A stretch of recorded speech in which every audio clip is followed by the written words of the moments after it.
Shri Swami Samarth. Hello, मी वैशाली. स्वारगेटवरून सातारा बस पकडली. मी खूप excited होते कारण मी घरी निघाले होते. बाहेर खूप छान असं वातावरण होतं, परंतु नाईट केल्यामुळे मला झोप अनावर झाली. मी झोपून घेतलं.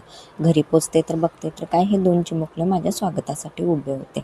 माझ्या मोबाईलचं आज मी अनबॉक्सिंग करणार होते.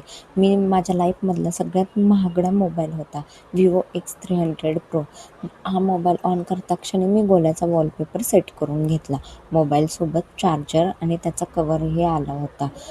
अतिशय सुंदर हा मोबाईल. घरात सर्वांना आवडला, परंतु मला खूप धाकधूक लागलेली. एवढा महाग मोबाईल मी कधीही घेतलेला नव्हता. पण क्लॅरिटी बघता क्षणी मला आनंद झाला. नंतर मी फ्रेश होऊन घेतलं, थोडं खाल्लं आणि झोपले. सकाळी उठते तर काय, बघते मम्मीने मस्त असा इडली, सांबार आणि चटणीचा बेत केला होता. नंतर आम्ही फ्रेश झालो, ते खाऊन घेतलं आणि खाऊन झाल्यानंतर आम्ही वडूजला निघालो. वडूजला जाताना दादा, वहिनी, चिऊ आणि मी गोल्यात निघालो होतो. गोल्याची अपॉइंटमेंट होते. क्लिनिकला जाऊन बघते तर काय, खूप गर्दी होते. लास्टला आमचा नंबर होता.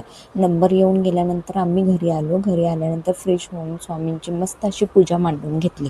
पूजा मांडल्यानंतर स्वामींची आरती करायला घेतली. माझी खूप इच्छा होती, मी जेव्हा यूट्यूब चॅनल ओपन करेल तेव्हा मी स्वामींच्या आशीर्वादानेच तो ओपन करेल. हे आमच्याबरोबरच ही 2 लहान मुलं पण भक्तीत तल्लीन झाले होते. हे झाल्यानंतर मी आणि गोल्याने आरती ओवाळून घेतली.